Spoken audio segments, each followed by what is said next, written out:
the word? It's about to awakening, heard all over the world. What's going on? What's the word? It's about to awakening, heard all over the world. Hey yo fam, Betwabi, it's time to wake up. Don't hit the snooze button. We gotta gird up, put your saya on. Here's the word, you know. We're a light to the nations. We gotta. Greetings, everyone. We are here again with my sisters Bosibore and Tabitha from East Africa, Kenya, by way of America as well. We're so happy to have both of them on. We learn so much from them. We glean so much information about our culture. And understanding more of the Bible and what it actually means in the culture. So we have them back on today, and we're just going to have a powwow session to discuss about our culture and just let Bosibore and Tabitha just have their way. And before we started, we were actually having a conversation prior, and Bosibore had mentioned something that I think is very important, that our people over in America, the African Americans, need to hear this. So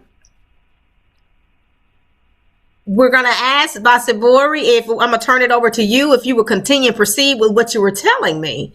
And the reason why it came about is I was asking, what is it about the African Americans where we are the trendsetters? We know that if they start a dance on TikTok, then it's just going to flow. Everybody going to take over that dance. Everybody going to do the dance or whatever. The clothing, the music. What is it? I was asking my husband, what is it about African Americans? We know, of course, that we descend from our ancestors that were stolen off of the land of the continent of Africa, rather. And so I'm going to allow Sister Bosibore to proceed with what she was informing me. All right. Thank you, Sister Brenda. I appreciate you. Hallelujah. And may the Most High be praised even as we go through the session. Thank you so much for inviting me. I'm humbled to be here, yet to learn some more. I'm always a student here. So, anyway, Sister Brenda and I had a talk, and we're talking about how, the concept of cultural erosion, and well, that was the concept I was coming from. But she asked me, what is it about African Americans? What is it? What is it? And I was telling her, when you're trying to destroy a culture, first people you start with are who? The priesthood, and you start with royalty and priesthood, because those two always end up intermarrying. The daughters want to marry each other, as you can see with Bathsheba.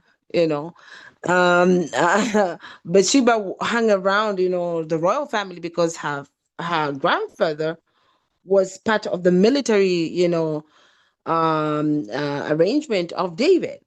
And that's how she came into to the eye of King David. So when you're trying to destroy a culture, it's always the medicine men that have the writing. Those are the first people you destroy. Secondly, you go to royalty. So if I was going to Africa to destroy a certain people so they will never remember, according to Deuteronomy 28, I will start with the priesthood and I will start with the royalty. Because those are the most knowledgeable people in society. Okay. Those are the ones who really know what's a lie. They know what propaganda is. Those are the ones you start with to be able to destroy people. So when you see yourself as an African American here and thinking, oh my God, I wish life was better. I wish, I knew my language. It was designed. It was by design that you would forget. It was by design that it would be a humiliation ritual that you guys eat, pig feet. Because in Africa, to be honest, many of us Africans, eating pork was taboo. We don't. Sister Tabitha, do we eat pork in a traditional Abagusi culture? No.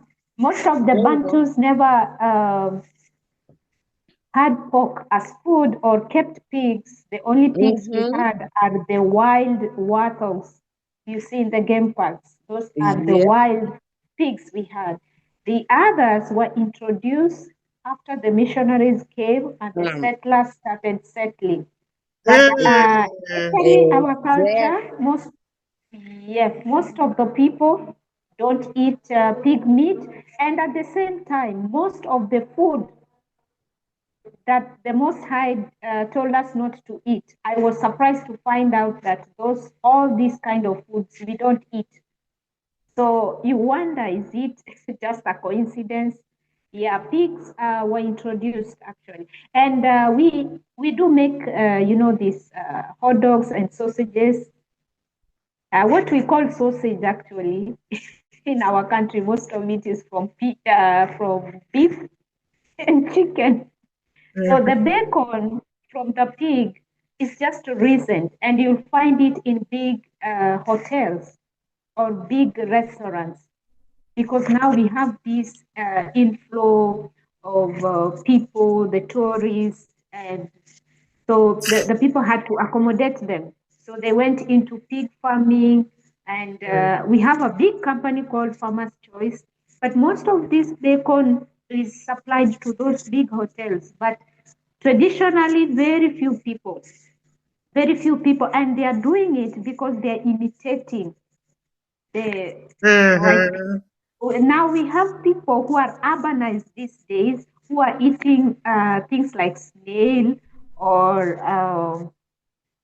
some other kind of meat, maybe these shrimps, seafoods, because they have been, assimilated with these stories, and they are curious. They want to test the waters on the other side. So they So didn't eat shrimp either, did they? shrimps, Not in my we never culture. ate seafood. We never ate seafood. Most of the Bantu, the Kushites, the Nilotes, we never ever ate seafood. We just see Not even these fish? shrimps. Fish, okay, I can say, okay, I separate fish from that. I Yes. separate fish. The Yes. fish is okay, but I'm saying lobsters, I'm talking about shrimps, The crustaceans. squids. Yeah, the Yes, crustaceans, the what we call the cockroach of the sea. Yeah. exactly. Now, Sister when Tabitha, I, yeah, Huh? we don't even eat abagusi will not even touch catfish. They will not touch it. They'll say, "Nke- eh, ndoke." exactly. But Yeah, but yeah, but yeah. you The know what? catfish. You know what? A lot of our people over here that have awakened to who they are have Mm, left all of that mm, stuff alone, and it was based off because they found out, okay, that's us in the Bible. mm, And when it was saying mm, don't eat these things, they left them mm, alone. I used to love catfish because catfish and whiting was one thing. I'm from the South. I know you're over here in the mm. States, so you know the South. So I'm from the deep South, Mississippi, where it was real hard with a Yes, racial issue. So I'm a Mississippi girl. So down about the borders of Mhm, Alabama and Louisiana. mhm. So Um, yeah, I actually some years back did a teaching on it because my degree is in science. I'm a nurse. I have a master's degree in science and nursing, and I did it from a scientific perspective. Also, tying in, and I don't want us to jump off topic what we were saying, but since we kind of segue off of the topic a little bit, just throw this in real quick. A lot of those animals that they said they were unclean, they're everything is as above, so below, as within, so without. So if it's unclean physically, of course it's unclean spiritually. So those animals are unclean because they're used, a lot of them, to clean up nature, and they're known as they have a lot of toxins in them. And actually, pork is now, because they don't have any pores to breathe, and they have a lot of worms in them. And so now they're tying eating pork to people that have MS disease, multiple sclerosis, how the worms are getting in the muscles and causing the muscles to deteriorate and to weaken. And it's attributed to that. And then, of course, the shrimps are tied into having a lot of cholesterol and toxin and making people sick, et cetera, et cetera. So it's doing what it does in the physical, in the spiritual, it does in the physical, which is toxic, dirty, unclean. Yeah. Yes. Yes. And you know what? Oh my God. Yeah. And the mere fact that you say unclean, for us, unclean of in my language, the opposite of unclean is what? Is raba. Raba is clean, you know. And Raba is where you get the name of Raphael. Rafael. Ah, Raphael. You see, yes. you know, That's part of the word healing, right? And you touched yes, on that last yes. week. So when it says it's unclean, people will try to fight me also. And they'll tell me, oh, but the New Testament says we can eat anything. But me and my daughter went back and read that verse, and my daughter's like, Mom, it's not talking about the food, it's talking It about the is. people. That's what I told somebody years and years ago. I told them what that scripture said, and they went, Yeah. "Wow, I never saw it like that." I said, "He's not talking about animals. He's not talking about food. It's people." It's people. It's the grace you give somebody who's newly saved, in the sense that if somebody is born again, but in their culture they eat pork, am I going to tell you can't go to heaven because you can't eat pork? No, that's not a priority. Your heart is a priority at that point. And that's what the Most High was trying to say. Because me, and I said also, okay, people justify that as long as you pray, what Jesus said, that what you eat, does not defile you, it's what you say. That's fine. People will justify it, which is okay. But me, I said in my culture, there's a reason why they didn't eat pork. In my culture, there's a Mm-hmm. reason why they didn't eat crustaceans. In Mm-hmm. my culture, there's a reason why we didn't eat crocodiles. So I'm just gonna go with my culture. And it rhymes And in the Bible. scientifically, it's a reason why too. When you have Yeah. cardiovascular disease, a lot of those Yeah. unclean animals, they tell you to leave them alone anyway because they're So unclean, they're unhealthy. yeah, and Sister Brenda, you're a nurse, so hang on. I know you'll understand this. Sister Tabitha, Yes. were you once in your life ever yelled at for eating meat and milk at the same time? Yeah. Yeah. I love milk. I love milk so much, and especially the fermented milk. So, a time when we had meat for dinner, but I still want to, I still want my milk. Then, so no, why are you mixing? Yeah. You can't mix it. You either choose to eat milk or you Mhm. choose to, you can't have both of them. Thank you, Sister So, Tabitha. yeah, we don't mix. Mix. We don't mix meat and milk. I got yelled at a couple of times, and I never understood. I'm like, what's wrong with these old people? When I went and looked at the Bible, I was embarrassed. It Mm. says, "You shall not cook." An animal in its own, what does it say? A cuddle or something like that. Yeah, I know So what verse you're talking about. yeah, yeah. So even in my culture, in Abagusi culture, you cannot mix meat and milk. It is taboo. Hmm. I'm You thinking, see, I'm trying to see. We don't even do that. I mean, it's just something we never done. I never thought about how it about a though. cheeseburger? Huh? Cheeseburger. But when I was growing up, I didn't like cheese. Oh, good. There you go.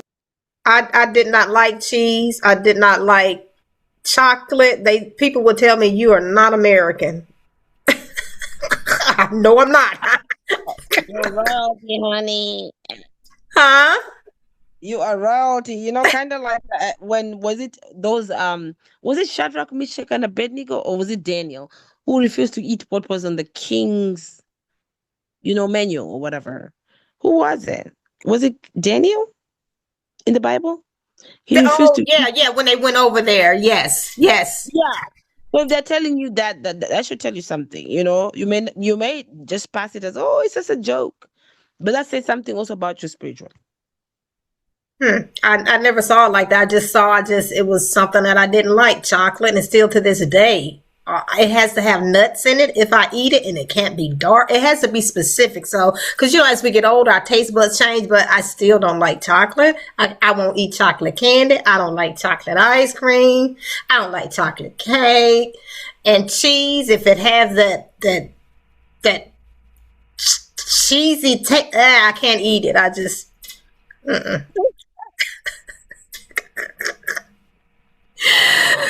oh, But that's very interesting to know. But yes, actually, years ago, we left pork alone. Probably about 12 years ago. I haven't eaten pork in about 12 years. And of course, my youngest son, I didn't cook it, so he didn't eat it. And when he did eat it, when he was in sports, they would bring food on Thursday so that they could eat and have energy when they go out on the field. He's like, Mom, that was all we could eat. Somebody brought some hot dog, and he would get sick. Is that the same son who said about circumcision? No, that was my oldest brother that said that to me. Wow, that's so bizarre. Wow, that's so good. Wow, he got sick? Yeah, he gets sick because we don't eat that stuff. And even he gets sick. Even certain food, I'm at a point now where I really can't go out to eat because of I'll talk more about this offline though, but the way my diet is changing, and it's the reason why my diet is changing, and the food, I know something is wrong with it because I get sick. We ordered something out a couple of days ago, Friday. And my husband like, no, I don't want to order nothing because we're getting away from certain food. And we both got sick. We both got sick. So we're like, okay, scratch that out. Yeah, my stomach just started turning. He got sick. So a lot of food we can't eat. And like I said, I'll talk more about that, offline. So, but yeah. Can I tell you something? Mm-hmm. My daughter, I seem to like these sons of yours. They seem to know what's happening. Their spirit understands it. Maybe they just don't understand it, but the spirit does. But my daughter told me, Mom, it was the beginning of a new one. She said, I can't eat McDonald's and I'm not supposed to eat it. And I told her, I guess I didn't bother asking her why she came up with that resolution, but she said, I'm not supposed to eat it. So I said, okay. I just listened to her. I said, okay. So then, because I was working so much at that time, I didn't want to cook. I didn't have the strength to do it. I went and got her McDonald's. Brought it to her. She said, Mom, I told you I'm not supposed to eat McDonald's. I told her, baby, just eat it because I said, I don't want to make no food right now. Just eat it. I said, okay. So she ate it. Do you know the next day my mother was calling me from work? Why did you give that child McDonald's? And she told you not to give it to her. She told me she's not supposed to eat it. So when I went back and asked, I said, who told you you're not supposed to eat it? She said, I just know. I feel it. Do you know I never touch McDonald's again? And when she was in pain, saying, Mommy, why? I told you no. You know what that made me feel? Mm-hmm. I was like, so you see these children out Mm-hmm. of the mouth of babes and sucklings? I know. It's like you said, it's something within our spirit. So they may have separated us from our culture, because I know that even some of the people on the continent, I've encountered some people I know more than they. Actually, it's interesting. My youngest son, best friend, is from Congo. His people are from Congo. They live a couple of blocks over, and I know more Kikongo than he does. I be teaching him. I'm like, his parents speak like 4 different languages, and he only speaks one. I said, let me tell you something. I sat him down because he's like our son. We call him our son. I said, let me tell you something. I said, don't you come over here and get westernized and you forget who you are and you forget your culture. I said, you learn all those languages that your parents know. You need to know that because that's your culture and that's your heritage. We over here, I said, we have lost it because they whooped it, beat it out of us over here. They would not allow our ancestors to speak their language. I said, now we're trying to relearn it. I said, so you need to learn it as much as possible. Learn as much as you can. Don't be trying to be like nobody in the West. I said, do you know who you are? And I told him who he was. I said, that's us in that book. And I asked him, I said, do you know Nzambi? You ever heard of Tata Nzambi? He's like, yeah, sometimes we say that in church. I said, okay. All right. I said, learn your language. Exactly. Because even me, even though I had a quest to study my culture, just there was something in me. I think I was born with it. But I just didn't know how to pursue it. But what busts that seed out is living in America and being judged as an African American and then being judged as an African. Because more Mm. often than not, people would think I'm African American and they would just push their stereotypes onto me. But when they found out I was African, it was even worse. You know what I'm saying? Wow. I was like, God, I wish I was African American. I could just hide in there. At least it's better, you know, than being, So you see, but even then, I used to tell people, how did these African Americans, how did they survive all with this hatred? I said, I'm getting this hatred, and this is just nothing. This is like a baby's cake compared to what African Americans got. And I started to question myself. And I said, who am I? And I was like, I was like, I don't know. I had looked on TV and seen American culture, what it was. But when you get into the ground, the racism will wake you up real quick. Mm. And I started to ask myself questions. And one time I took the Bible and I just kind of shoved it. And I told the Most High, I said, I'm not looking at this book anymore. I'm tired. How can the people be so oppressed that you never talked about it? That's what I said. And then a few days later, this Muslim guy comes and talks to me, says, hey, since your Bible says, servants obey your masters, then you should, when you see a white man, say yes, master. I was so Wait, who told you that? Over here in America? guy, because in Islamic culture, it says, pay, an eye for an eye and a tooth for a tooth. So it reverses what Jesus said. Okay. So you're saying, yeah. So if you're not supposed to, in Christian culture, if they tell you to go 1 mile, go 2. If somebody calls you, somebody's racist, say yes, master. I was so upset. He said, that's what your book said. So one time when I was reading, somehow I opened the verse. And when I looked at it, the verse says, servants, be obedient to your masters. I was so angry. And But then some things they added. yeah, and then I had a still quiet voice to tell me, read it like an African. And then I said, oh my gosh, if I read it like an African, why would I obey my master? If I've run to his land for refuge, it's not chattel slavery. What the kind of slavery the Bible talks about is not chattel slavery. Mm-mm. And that's one revelation I had. And that's one of the first revelations I had. He said, read it like an African. And when I did, I said, yeah. Why wouldn't I obey my master if he's giving me land and I can live there? And then after 7 years, you're allowed to be set free. It's not chattel slavery. Mm-hmm. And the papal bulls that the Catholic Church came up with, that they put in there for eternity. It says the word actually they use is perpetuity. Perpetuity. So to enslave so that is why they do us the way that's one of the reasons, but that's not the main reason. We know the main reason why.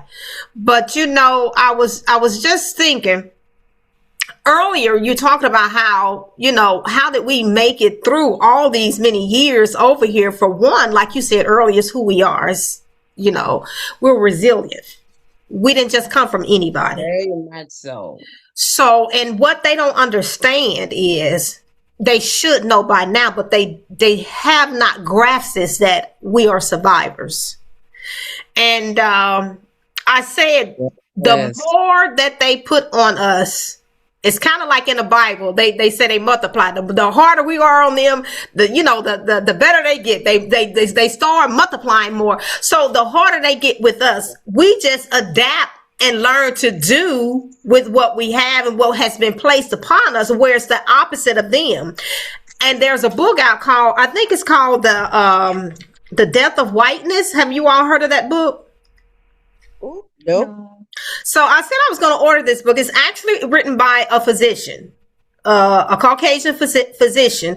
Basically, in short, from the little bit that I have read thus far, he's just stating about how their extreme hatred of non-white, particularly black people, dark-skinned people, they will hurt themselves by way of thinking they're hurting us. And an example he gave was that he was a physician in rural, I think, Virginia. And these people did not have any health care. They were poor.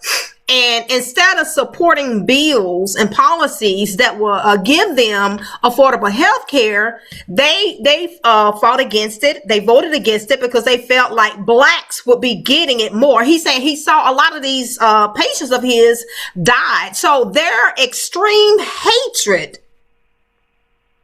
of us will be to their very detriment and their demise. And we see it happening.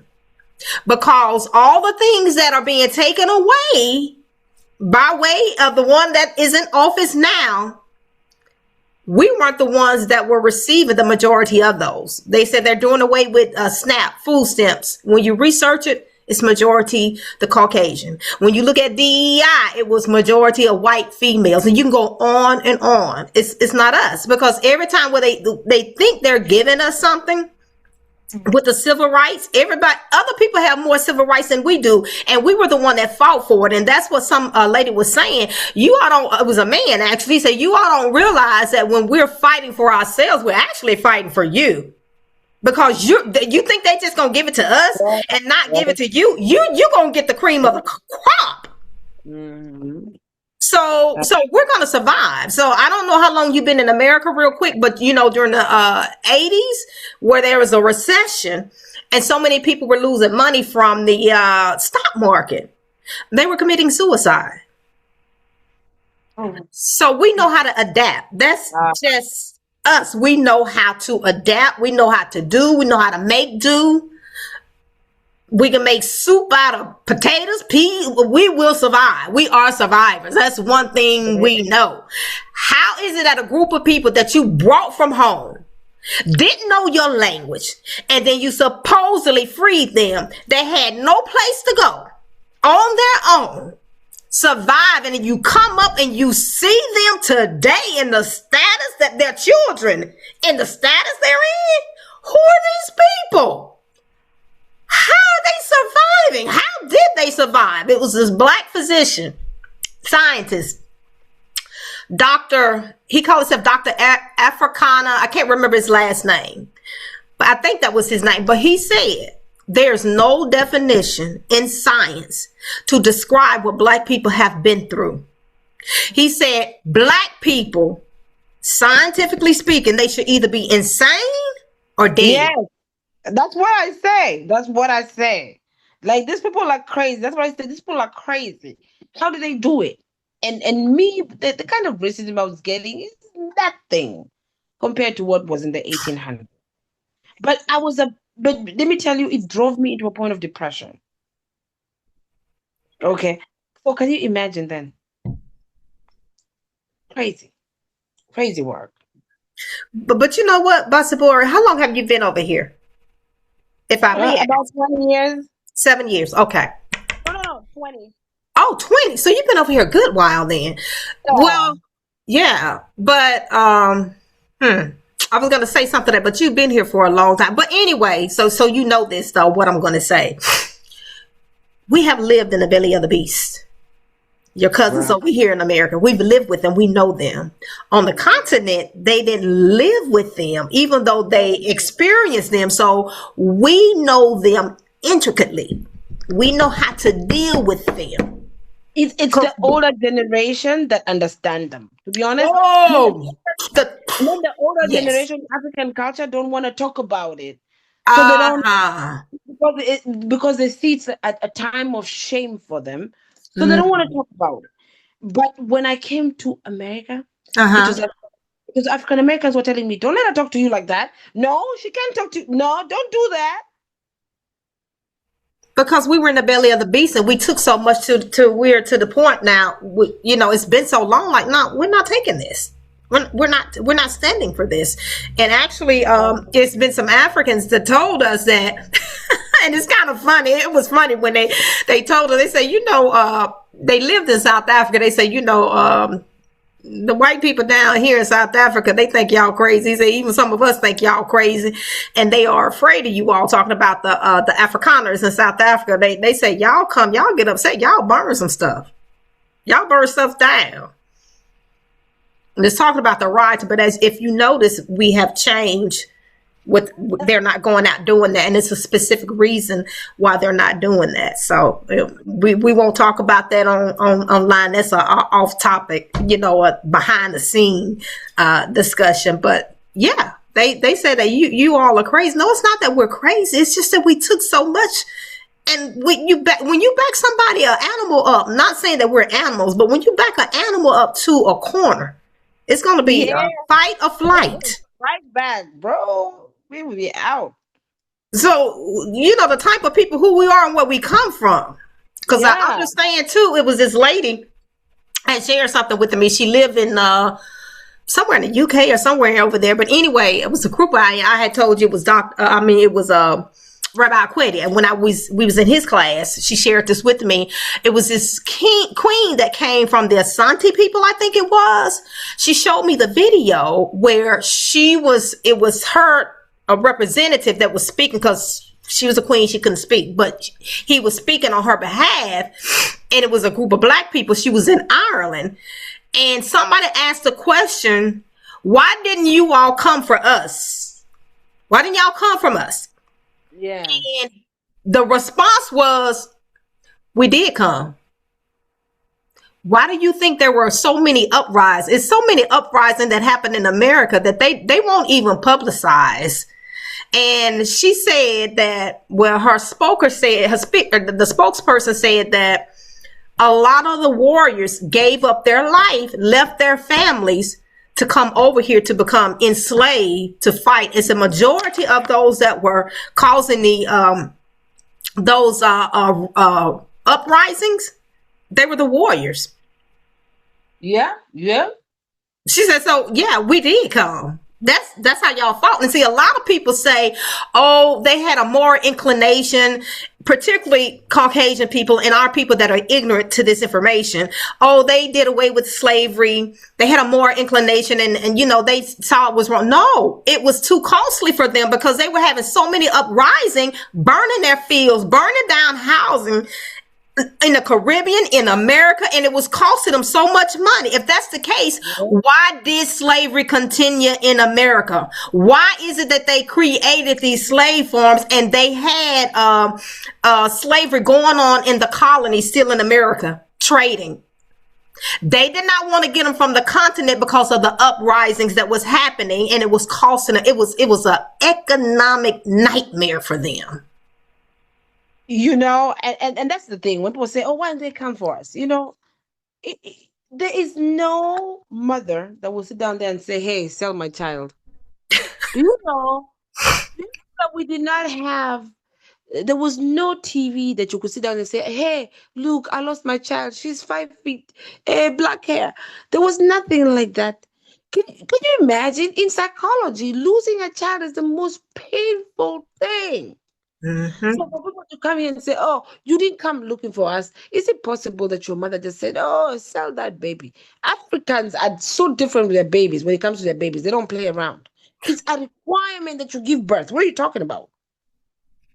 They're held like treasures. Even the woman, like in my culture, is valuable. If a man has so many women, he's seen as a man of wealth. So many girls, sorry. He's seen as a man of wealth because the way, they keep saying, oh, bride price, it buys the woman. No, it does not. And anyone who says that is a fool. Because bride price is just a matter of just exchanging gifts. People exchange gifts on Christmas. Is that bad manners? We exchange gifts. You take my daughter, she's economic capital. Mm-hmm. Human capital. You're taking her away. Don't you think it's good manners to say thank you back? Mm-hmm. Give it back. You're not buying her because people have left their marriages too, bride price or not. You see, so a woman brought wealth. So, like my sister, her bride wealth will go to my dad. Mine will go to my brother, so that he can use it to marry a wife. It's not just we agreed, we're just gonna get rich. These things balance each other. There's a system.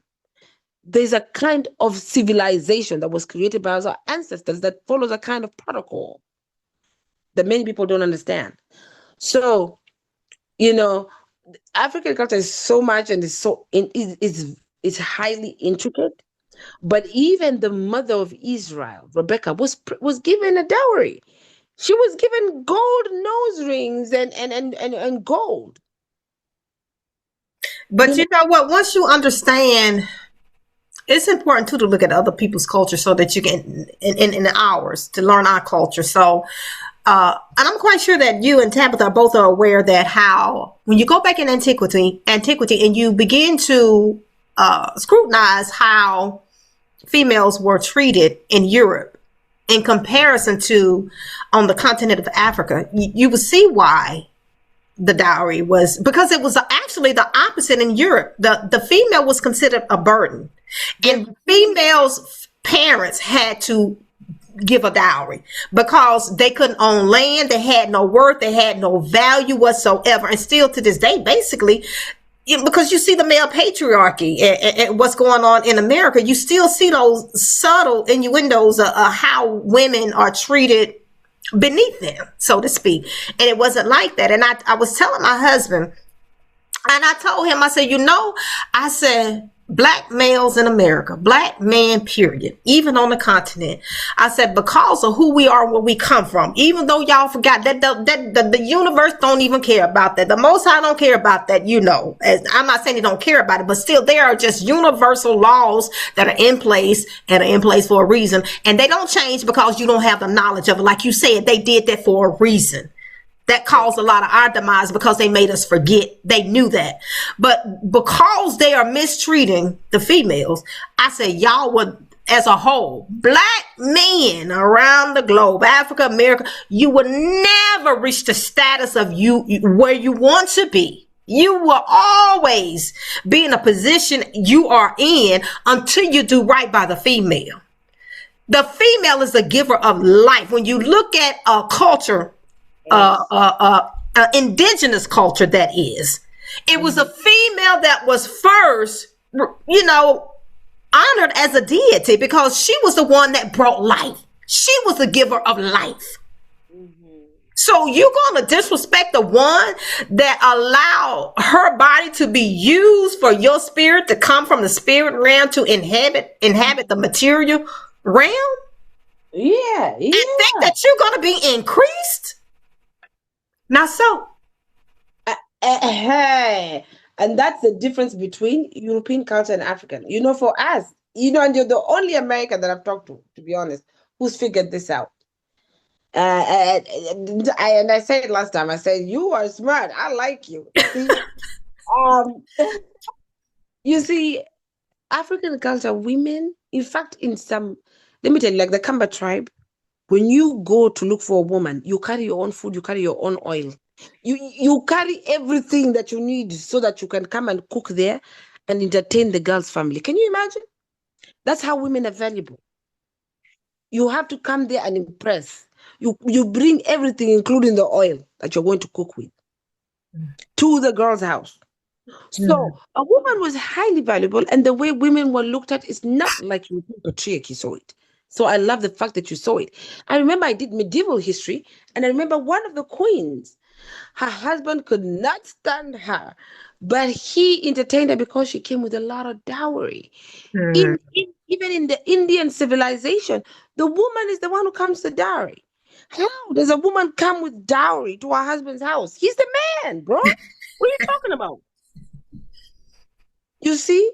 So, in fact, in Indian culture, it's gotten to a point where some in-laws have burnt the brides because they didn't pay their balance of the dowry. Imagine.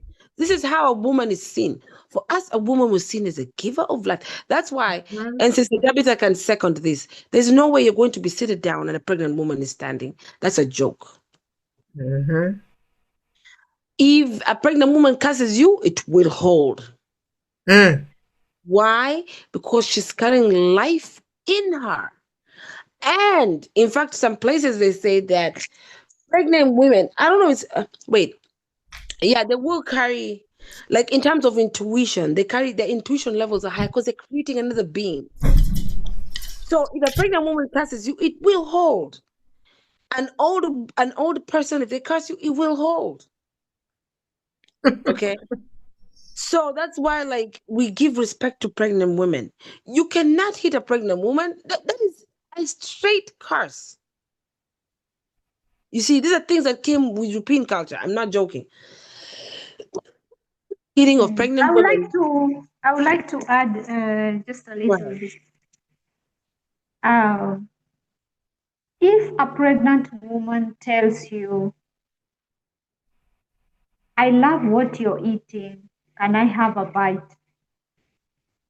You cannot deny her food. Exactly. They have cravings. Yes. Or it's not even about something to eat, like she wanna bite because she love what you're eating and she wanna just have a bite. If she comes to your home and Yes. says, "Hey, you people, you planted. I can see your beans are already, are ripe, and you guys have harvested. Oh, how I would like to have some." Or she doesn't even ask directly. She just says, "Ah, you have beans over here." So for you, Uh-huh. when she leaves the home, you have to use your common sense And give and her just that think, bag. this lady is pregnant and she talked about these beans. So what you'll do, Exactly. you keep some, put some, quite some amount, not just something, not peanuts, quite some amount. And then you give a child and you say, "Take to so and so." You cannot deny them anything. Once they look at something and That they love it, especially food, you give it to them. Or any help when they need any help, like they are treated like princess. They are treated like this, very delicate. It's like an egg. In that kind of manner. And then different cultures also had a way of taking care of a woman when she's pregnant. I have seen online on other cultures, on whatever is happening in the Western world, and now everybody is copying whatever is happening in the Western world. Then somebody said, I don't know, postpartum depression. We don't have that. You don't Depression, have, why? there's no post. So why is it happening over here then? What do you Oh, think? yeah, we don't have. I've just heard recently about depression. So you Why never, should you be depressed? yeah, No, why should unless you're sick, and you cannot be depressed when you're sick and you are in an African setting. You know why? why? When you're sick is the time you get the most love. You're Yeah, you, even that's telling God, true. see, people surround you. People, even those enemies you had, they forgive you. They are like, "Let's go and see our friends. Let's go." If anything happens, they will say it's us. We So have to now make you peace. got me curious. Now I want to go do some research to see Yeah. who have postpartum depression more. Is it African Americans versus Caucasian or other races here in America to see? Yeah, I don't know. I Now think it's that's because of the system. I you think you it can know be. Yeah, it's because of the system. You're just on your own. You and your husband. People are busy working, so your sister cannot come over and stay with you and live with you. Maybe they come 1 2 days and that is it. And then all mm-hmm, the workload, you have to work for yourself. Your husband is at work, so he will just be there for maybe 2 4 hours to help you out. And then you are lonely. I think mm-hmm, most of what causes this is loneliness. You mm-hmm. know, you're lonely and you feel like nobody is caring, and the loneliness uh, contribute a lot. And I think also it's kind of spiritual. I think Yeah, it's kind of it's definitely spiritual. that. you They say Because know when it's hormonal. They say in healthcare it's hormonal. Because when you have a baby, there were so many things that used to happen. Number one, people will, you relate, people would welcome the baby. There's a way, it's spiritual. There's a way they welcome the baby. There's a way they pray for the mother to come back, her womb to go back to the normal self, for her to have strength. And then they will bring food. They will advise you eat this and this. They will help you with the work. They will help you with the baby. They will get herbs for you if the baby, like every morning you will have somebody coming asking you, how did you sleep, how is the baby, what do you need. And in some cultures, when a woman became pregnant, she was supposed, I think this is an example, is the courier. I heard of such a story. She was supposed to go to her father's house, so they will take care of her until she has her baby, give her the love, the protection and everything until she has the baby. That would happen. Okay. In other cultures, in other societies, or I can say communities, the pregnant woman will stay with her in-laws, and then the mother-in-law will take care of you, your sister-in-laws, Yeah. they're there for you once You know that send was in them. my husband's family. When Mm, because my husband, the last child I had, he said, all the females when they have a child, they go to, they call the Madeir house, and I'm stubborn. I'm just a stubborn. My mama said I always been like that. I said I'm not going over to her house. I'm staying at my house. They can come over to my house. I'm not going over there.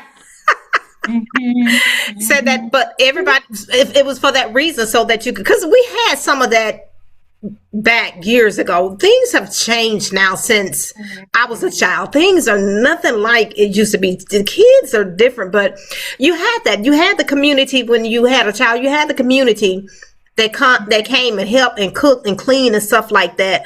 When I was a child, the older females did that. That some of the stuff that you talk about, they did that. And then Sister Bosibore was talking about Ubuntu culture. When you all talk about certain things, I reminisce as when I was a child. And some of those things I can relate to because I remember that culture, where nobody went hungry. If she talked about, you had food that they was gonna eat. You was gonna, if your neighbor had food, you weren't gonna go home. We lived with my grandmother when I was young, and the house caught a fire. Do you know the whole neighborhood, we were split up, and the whole neighborhood just took us in? wow. We weren't homeless. Do you know, Sister Brenda, also? This thing about African Americans being raised by their grandparents, other than the fact that the system has caused some, mishaps that have allowed it. In my culture, it was really the grandparents that raised the kids. Okay? If you were living in a traditional setting, the children ate at the grandmother's. They didn't really eat at the parents' house. So if you slaughtered a cow, food was divided equally among all, the uncles, the brothers. The grandmother also got her share, but grandmother lives alone. She doesn't really eat by herself. It's for us. You see them with how you're saying. So I hear so many African Americans saying, "Oh, my grandma raised me." It's also something I would say within some of us, because in my culture, the value of respect, I don't know how to explain. I'm going to try and be as simple as possible. That respect between parent and child, it's called ogosika. They respect each other. But between my grandmother and I, we don't respect each other. When I say we don't respect each other, it just means that if my grandmother is just being a nuisance, I can tell her, "Shut up, you old woman. Just shut up. Get out of here." You can joke, you can play, you can call each other nicknames, and then you can talk. Even those topics that, when you're growing, you're becoming a woman, there are things for us in our culture, we could not face our mothers and ask them upfront. So these are the things we ask grandma, So we ask her about baby when they entered puberty, what happened to you, and how are you doing, how are you taking care of yourself when you are a girl. Maybe it's about menses, you just ask them. But for your mom, there are things we never actually discussed that much unless it's very, very important, or Yeah. unless somebody has, harassed you in a way that looks like it's like sexual. Somebody talked something uh, bad, you as a young girl, you met a man on the road and this person talked something that they are not supposed to talk to a young girl, or somebody tried to touch you, even if it's your dress or something, that one now you have to report to your mother, and then your mother will go and tell your father. But the other things like advice and grandma, we are becoming girls. How do you see? You see, I have pimples. What can I do about this? Mom, grandma, when I grow up, I will have a good wedding. And then I would like to marry a man who looks like, these are the things now you talk to your grandmother. Then she adds some spices, then you laugh, But your mom is like, hey, what did I hear you talking about? Getting married when? And you have not finished the school. Now, I've just come to realize that this Susan, or this Beatrice, is spoiling you. And I've heard that Beatrice has a boyfriend. The day I hear you have a boyfriend, I will kill you. But So but your you know mother what? is protecting you so much. So these are secrets. This we talk to grandmother. Uh-huh. Yeah, but mother, we were like, mother is authority. Mother is the judge. So you don't misbehave. And then, when we talk to our mothers, we don't talk carelessly. We don't talk carelessly. You first of all calculate your words, you organize your words. In fact, you're thinking how you're going to organize the whatever, because any small mistake or any small misunderstanding, she's going to report to your dad. So you have to to put your essay in good order. So the mothers are authority, they were disciplinarian, but our mothers, I can say in Bantu culture, which I can say I'm part of, the mothers were this disciplinarian, they were advisors, they are these people they are teachers who tell you, please don't do this, they warn you. But at the same time, there are these people, they are forgiving. We had teenage pregnancies, even in our culture. We've had teenage pregnancies, or somebody is 17, 18, they haven't finished school and they became pregnant. So most of our mothers, they will not allow you to terminate a pregnancy. Why? Terminate a pregnancy and then now be free to go and misbehave again.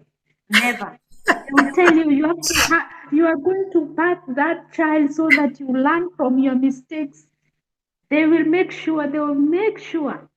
Once they notice, they will call you. So Mm-hmm. and so. How do you look like this? Are you okay? Are you okay? Then the girl will say, Mama, I'm okay. Nothing is wrong. And then now, the mothers, they had also that respect with the girls when they reach puberty. Your mother gives you, some space. So what she will do, she will go and talk to your aunt or to your cousin. Now this is the African setting, and then they will tell them, please, can you go and talk to your cousin? Talk to your friend. Just know her problem, and then let me know. Okay. So she will look for a spy, and then the spy will come and get the information. And then your mother will go and talk to your aunt, who she maybe shares something with, and then they will talk. You know what? I've just found out my daughter is pregnant. Now what do I do with this girl? You know, her father will kill me because the father will think I'm not teaching her, you know, how to behave, how to be a good girl. You know, I want her to do her college. I want her to be, you know, to have a bright future. But now see, so they will talk, and then later on, your mother will come, make noise. Quarrel, give you lecture upon lecture on top of another lecture. You can be in your bedroom sleeping. She's talking alone in the kitchen, but she's talking to you. She will talk, and then after that, she will make peace. So they were these tough. They are tough women, but they have this. It's called tough love. It's called tough love, something like that. Then after that, they will come and sit you down. They will tell you, my child, yes, I understand you made a mistake. So I'm thinking how I'm going to tell your father so that your father will, you know, he will not be angry. And now it has happened. You will not terminate the pregnancy. You have your child. I will support you. And then you can go back to school. And also because we value life. They did not do abortions because they value life. They just exactly. I mean, that was just something that was there. I remember my cousin. I had a cousin that was not a good cousin. She was on drugs. I think we all have one of those in the family over here in America. And she was pregnant, and they report you, you know, when the child is born and so forth and so on. And they would take the child from you.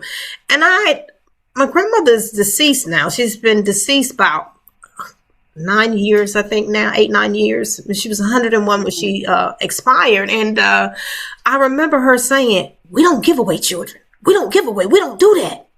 We keep them in the family. We don't give away children.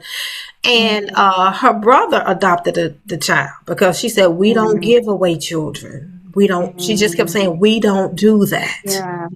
Yeah, they have to be adopted within the family, even the orphans. Okay, in my tribe, and Dada will tell you, Dada will be my witness. We don't take our children to a children's home unless these children are street children and we don't know their home. But when a parent dies, they leave their children. The family members, the extended family members, have to take care of the children, and they have to. Although we have adoption, there is a system for adoption. Yes, there is a mother who doesn't have a child, a woman who doesn't have a child, but now they have to pay dowry. Yep. The female does? Yes, they have to pay dowry. When you adopt an orphan, when you adopt a child, you have to pay for it. You have to pay the price because you are going to make a covenant. You know, there is no covenant without a price. So you have to pay a price. So you will pay dowry. It's, you know, when Jesus Christ was saying about marriage, like he is the church is the bride. In Africa, we have things we call marriage. There is different kinds of marriage. Marriage is marriage, a man and a woman. When you adopt children, you are marrying the children. Marrying means having a covenant, getting tied to somebody. That is a marriage. So you have to pay dowry before you take the children.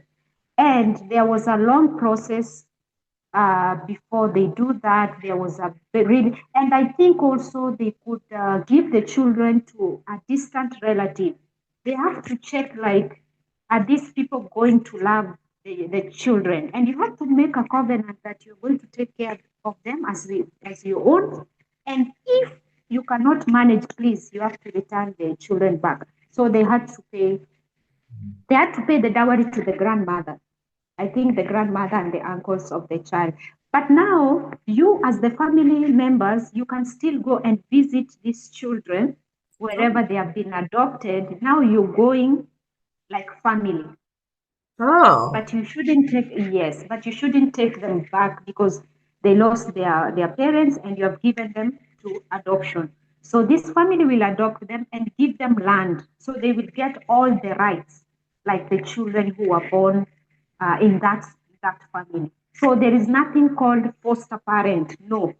Once you pay the dowry and you adopt the children, they're yours. The names and Interesting. everything, and they have a right for inheritance and everything. And no neighbor will start saying, oh, you know, you're adopted and what. If they do that to the children, that one will be a very big case. That is a very big offense. They shouldn't do that. So that one was yes. Dada, you can elaborate on that child adoption. Anyways, we don't have children's home. We don't have we don't have like these children are fatherless. I don't know what they were for a single mom and the mom just dumped the children. No. All the children we love children. Our tribe loves children so much. They cherish children. So the children are adopted within the family. The children, the orphans are taken care by the family. Yeah. That you can add about can you add a little? process of adoption and Yeah, it's true what Dada is saying, Dada Tabitha. In fact, in African culture, there's nothing like childlessness. There's nothing like that. People may be barren, but there's nothing like childlessness. It means that what that means is that how can a woman be childless when there's orphans dying? When there's orphans and everywhere. How can somebody be childless when somebody else can do surrogacy for you? We had surrogacy, our own forms of surrogacy as well. Now, with the adoption system, and you will see, my grandmother told me a story about a woman who, because of, after the missionaries had come, the concept of single parents came about. So this girl had a child, no one knew who the father was. But anyway, this guy met her and he loved her. Like he just loved her. He said he's going to marry her together with the baby. He didn't care. Okay. So he paid dowry for her and paid for everything. Okay. Now, remember that if a woman has given birth in my culture, yes, it may be shameful that she gave birth, out of wedlock. But the mere fact that she's given birth before could actually be a reason why her bride price would go up. Somebody will be like, okay, she's shown evidence that she can give birth. We want a higher bride price. You see what I'm saying? Yeah. She can bring forth a life. We know that she can produce. And when Africans hear that, they're like, okay. When it comes to life and birth, just like sister was saying, they'll be like, okay, fine. So with that respect, this lady, she was engaged to this man, but then she got an injury just before she was about to get married. She got an injury, and the injury caused her to have tetanus. So my grandmother would be like, tetanus.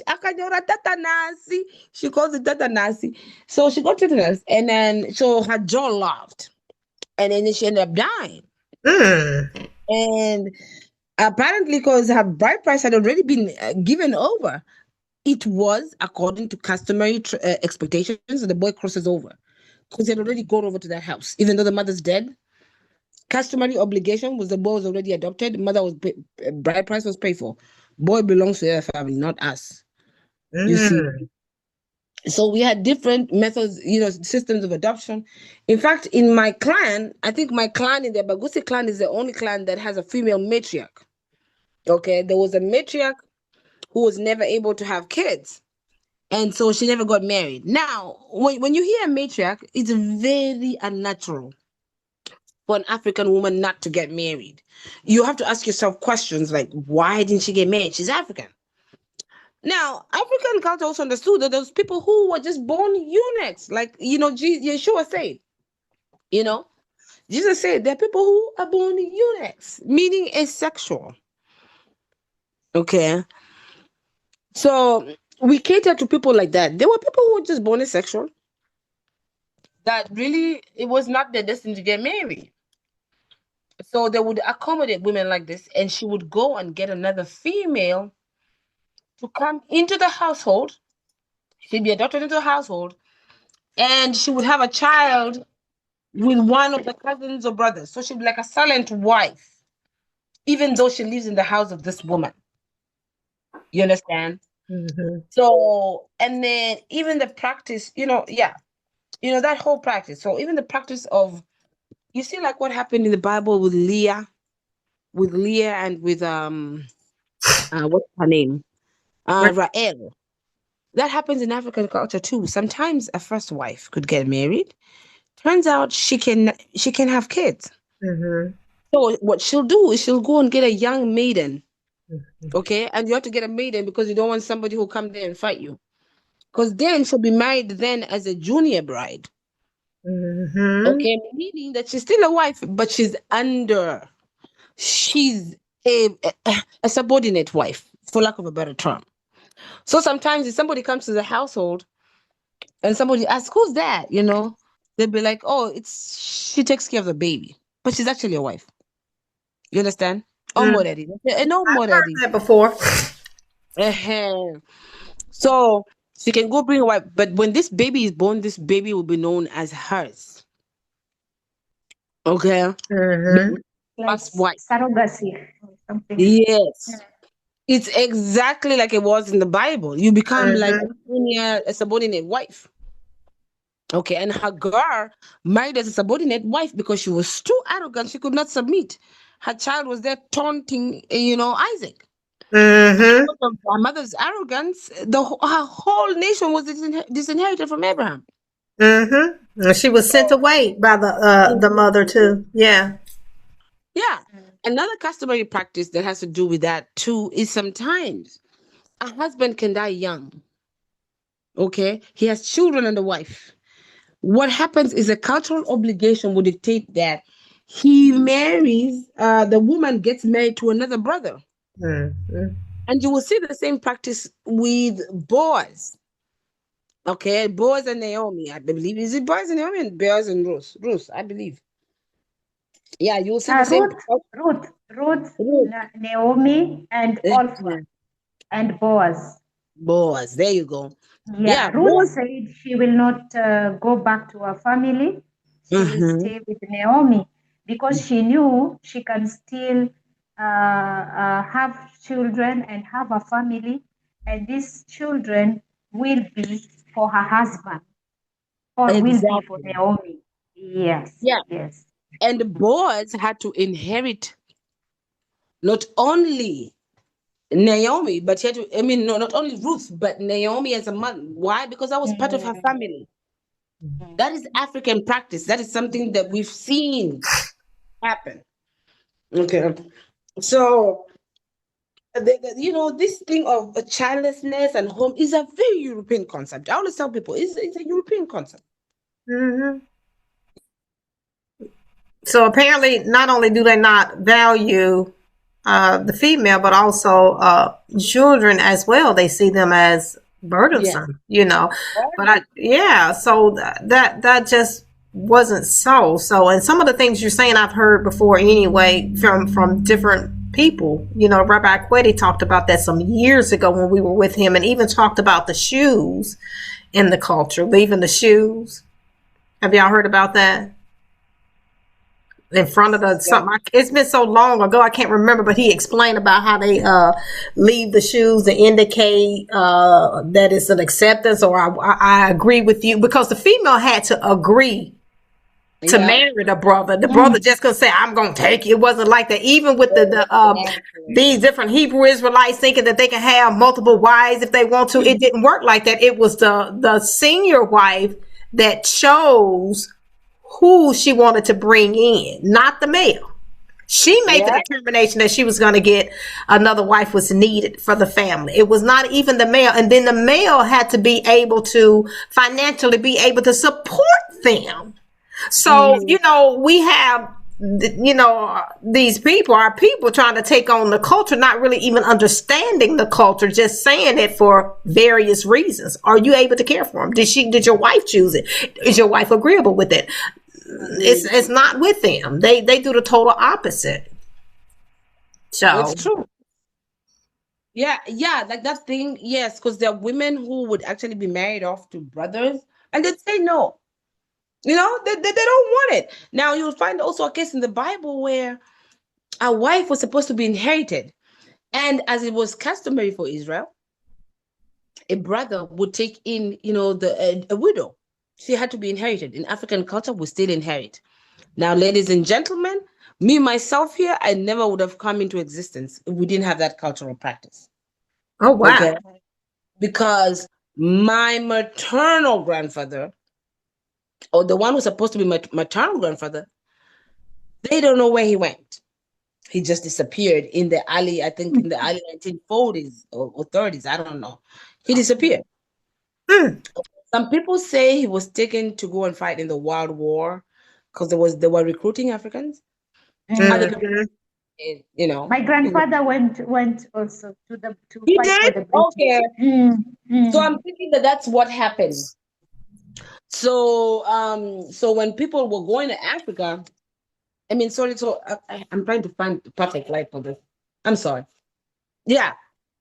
So they don't know where he is until today. Okay. Wow. So what happened was, because my grandmother was a maiden, meaning she was still, she was a young bride, but not a maiden, but she was a young bride, meaning she had not even gotten pregnant. So the requirement was that she marries one of the cousins or brothers. And that's how she produced children. But the children took on my grandfather's name. If you understand what I'm saying. Yeah. So had that never happened, I never would have come into existence. You will see the same thing with Judah. Judah himself. He said married a woman, and I can't remember her name, but he married a woman, and then he died. And then the woman was inherited by the brother. The brother did not want to make her pregnant because he didn't want the children. He spilled the semen. Yeah. And you see, that's individualistic culture. That's not Ubuntu. So the Most High, what did the Most High do? He killed him because he used to spill his seed on the ground. How dare you spill life on the ground? He spilled his seed on the ground so that he would not impregnate her, and denied her her right to birth. That caused the Most High did not negotiate dead. You hear me? Then the next son did the same thing. What happened? Most High killed the second son. And you know how she got her inheritance? She went and tricked her father-in-law and slept with him. And she was persistent. What's going on? What's the word? It's a Bantu awakening, heard all over the world. What's going on? What's the word? It's a Bantu awakening, heard all over the world. Hey yo fam, Betwabi, it's time to wake up. Don't hit the snooze button. We gotta gird up, put your sire on. Here's the word, we're a light to the nations. We gotta let it show. We were called by the Most High Yah to represent.